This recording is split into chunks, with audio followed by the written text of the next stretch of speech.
नमस्कार। आज हम आपके लिए एक नया लेसन प्लान लिख रहे हैं जिसका प्रकरण है उद्योग। तो इसमें देखते हैं, सबसे पहले हम छात्र अध्यापक का नाम लिखेंगे, उसके बाद दिनांक लिखेंगे, फिर विषय आ जाएगा, विषय है सामाजिक अध्ययन, फिर है कालांश, कालांश है तीसरा, फिर है नेक्स्ट लाइन लिखेंगे कक्षा 8, प्रकरण रहेगा उद्योग और समय हो जाएगी 30 मिनट। इसके बाद देखते हैं,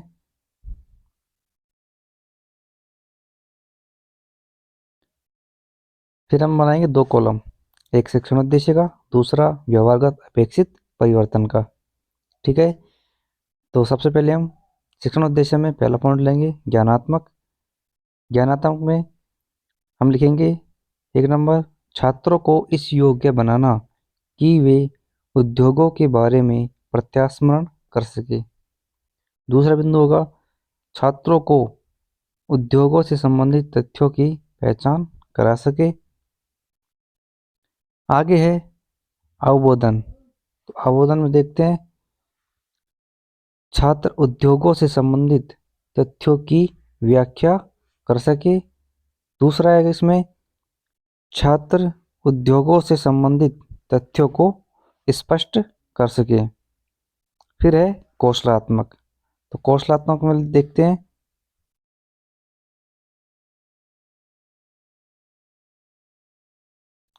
छात्र उद्योगों से संबंधित घटनाओं को ध्यान में रख सकेंगे। फिर दूसरा आता है छात्र उद्योगों से संबंधित ग्राफ चार्ट पर बना सकें। आगे है ज्ञानोपयोग।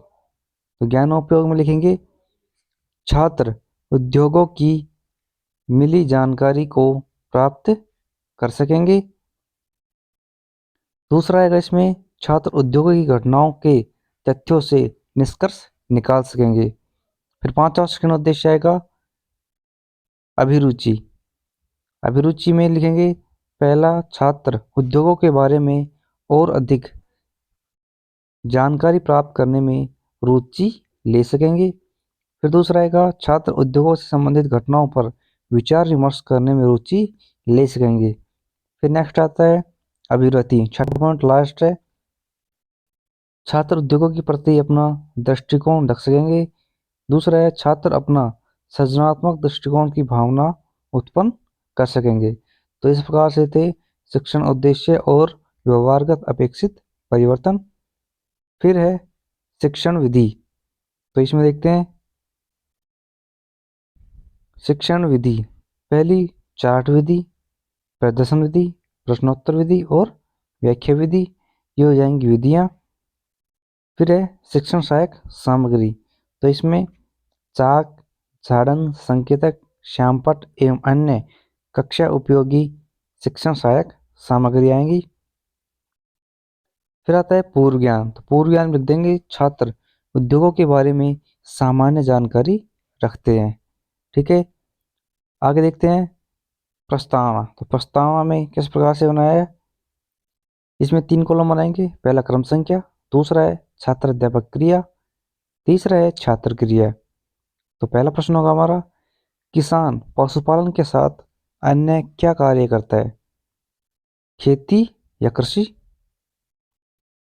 फिर दूसरा प्रश्न बनेगा, खेती कार्य में आर्थिक मूल्य वाली कौन सी फसलें उगाई जाती हैं जिनसे धन प्राप्त होता है, आमदनी प्राप्त होती है। तो गन्ना, कपास, मूंगफली, सूर्यमुखी आदि ये हो जाएंगी आर्थिक मूल्य वाली फसलें। आगे है गन्ना, सरसों, सूर्यमुखी, कपास आदि उद्योगों की दृष्टि से कैसा माल है, कच्चा माल है। चौथा प्रश्न होगा, कृषि कार्यों से प्राप्त कच्चा माल का उपयोग किसमें होता है, उद्योग धंधों में। फिर पांचवा प्रश्न होगा, उद्योग धंधों के बारे में आप क्या जानते हैं। तो छात्र क्रिया में लिखेंगे समस्यात्मक प्रश्न। ठीक है, फिर नीचे आता है उद्देश्य कथन। तो उद्देश्य कथन में लिखेंगे छात्रों, आज हम कक्षा में उद्योगों के बारे में विस्तार पूर्वक अध्ययन करेंगे।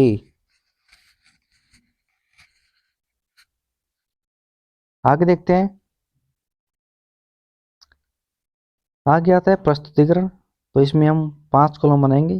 पहला शिक्षण बिंदु का, दूसरा है छात्र अध्यापक क्रिया, तीसरा है छात्र क्रिया, चौथा है विधि और पांचवा है श्यामपट। तो इस प्रकार से 5 कॉलम बनाएंगे हम। तो हमारा शिक्षण बिंदु होगा पहला उद्योग धंधे। इसमें सबसे पहले हम छात्र क्रिया में विकासात्मक प्रश्न बनाएंगे। 2 प्रश्न बनाएंगे इसमें। कच्चे माल को कहाँ उपयोग लिया जाता है? उद्योगों में। उद्योग धंधों के बारे में आप क्या जानते हैं? ये हो जाएगा निरुत्तर विधि प्रश्नोत्तर विधि। आगे देखते हैं। छात्र अध्यापक कथन। किसी विशेष क्षेत्र में भारी मात्रा में सामान का निर्माण एवं उत्पादन या वैध रूप से सेवा प्रदान करने करने के मानवीय कर्म को उद्योग कहते हैं। उद्योग की स्थापना प्राय उन स्थानों पर की जाती है जहां कच्चा माल, यातायात की सुविधा तथा दूरसंचार की सुविधा उपलब्ध हो। कच्चा माल जैसे गन्ना, कपास, मूंगफली आदि। तो ये हो जाएगी व्याख्या। छात्र क्रिया में हम लिखेंगे विद्यार्थी ध्यानपूर्वक सुनेंगे तथा मुख्य बिंदुओं को अपनी अभ्यास पुस्तिका में लिखेंगे। ठीक है। फिर आते हैं बोध प्रश्न। तो हम व्याख्या में से 2 बोध प्रश्न निकालेंगे। उद्योग कहाँ स्थापित किए जाते हैं? जहाँ कच्चा माल, यातायात व दूरसंचार सुविधा उपलब्ध हो। दूसरा प्रश्न हो जाएगा कच्चे माल क्या क्या है? गन्ना है, कपास है इत्यादि लिख देंगे इसमें। ये हो जाएगा श्यामपट्ट। जो आप ये देख रहे हैं ये है श्यामपट्ट कार्य। ये श्यामपट्ट लगा रखा है हमने। इसमें कच्चा माल लिख रहे हैं जैसे गन्ना, कपास, मूंगफली, ये कच्चे माल यहाँ पर लिख दिए हैं श्यामपट्ट कार्य में।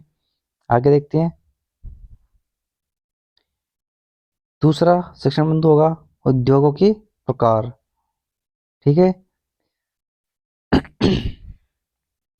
तो इसमें 2 प्रश्न बनाएंगे। आर्थिक मूल्य वाली फसलों को कहाँ उपयोग में लिया जाता है? ठीक है, कहाँ लिया जाता है? उद्योगों में। उद्योगों के प्रकार को समझाइए। ये हो जाएगा निरुत्तर विधि प्रश्नोत्तर विधि। आगे देखते हैं। इसमें छात्र अध्यापक कथन में पहला हो जाएगा लघु उद्योग। उद्योगों के प्रकार में लघु उद्योग। दूसरा हो जाएगा कुटीर उद्योग, इनकी व्याख्या हो जाएगी। फिर आगे आता है वृहद उद्योग। तो हमने 3 प्रकार के उद्योग लिख रखे हैं यहाँ पर। ये श्यामपट्ट लगा रखा है यहाँ पर, इसको फोल्ड कर रखा है। ये हो जाएगा, सॉरी, ये प्रदर्शन और कौशल हो जाएगा, इसमें चार्ट बना रखा है। ये है श्यामपट्ट। इसमें उद्योग के प्रकार लिख रखे हैं तीनों। तो इस प्रकार से ये श्यामपट्ट और प्रदर्शन यानी चार्ट कार्य हो जाएगा। आगे बोध प्रश्न। उद्योग कितने प्रकार के हैं? 3 प्रकार के। अधिक पूंजी की आवश्यकता किस प्रकार के उद्योग में होती है? वृहद उद्योग में। अगला तीसरा शिक्षण बिंदु होगा अंतिम पर्यावरण एवं उद्योग। तो इसमें हम प्रश्न बनाएंगे 2। विकासात्मक। जल में अपशिष्ट पदार्थों के मिश्रण से जल कैसा हो जाता है? प्रदूषित हो जाता है। उद्योगों से पर्यावरण प्रदूषण को समझाइए। ये हो जाएगा निरुत्तर विधि प्रश्नोत्तर विधि। फिर है इसकी व्याख्या। तो व्याख्या में लिखेंगे कच्चे माल के रूप में प्राकृतिक संसाधनों का अधिकाधिक दोहन किया जाता है। उद्योगों, फैक्ट्रियों आदि से अधिक मात्रा में अपशिष्ट पदार्थों का निष्कासन किया जाता है जिससे पर्यावरण काफी मात्रा में प्रदूषित हो रहा है। इधर छात्र के लिख देंगे। ये विधि हो जाएगी व्याख्या विधि और ये हो जाएगा श्यामपट्ट कार्य जो ब्लैक शीट पर लिख रखा है। फिर है बोध प्रश्न। तो बोध प्रश्न अपशिष्ट पदार्थों का निष्कासन कहाँ से होता है? उद्योगों से। नदियां किससे प्रदूषित हो रही हैं? उद्योगों से। फिर है मूल्यांकन प्रश्न। तो मूल्यांकन प्रश्न में हम लिखेंगे पहला प्रश्न होगा हमारा निम्न में से कच्चा माल है गेहूं, गन्ना, बाजरा, मक्का। ये हो जाएगा अवैध है। दूसरा प्रश्न होगा उद्योग रिक्त स्थान प्रकार के होते हैं। ये रिक्त स्थान हो जाएगा। तीसरा है सत्य असत्य का। तो वैध उद्योग में अधिक पूंजी की आवश्यकता होती है, सत्य या असत्य। चौथा प्रश्न होगा अपशिष्ट पदार्थों का निष्कासन कहाँ से होता है। आगे गृह कार्य प्रश्न, तो गृह कार्य प्रश्न में हम लिखेंगे उद्योग धंधों को स्पष्ट कीजिए। दूसरा प्रश्न होगा उद्योग कितने प्रकार के हैं, स्पष्ट कीजिए। तो ये था हमारा आज का लेसन प्लान जिसका प्रकरण था उद्योग। वीडियो अच्छी लगे तो वीडियो को लाइक करना, चैनल को सब्सक्राइब करना और साथ ही अपने दोस्तों को इस वीडियो को पहुंचाना ताकि वो भी पाठ्य योजना या डेली लेसन प्लान बनाने में मदद ले सकें। धन्यवाद।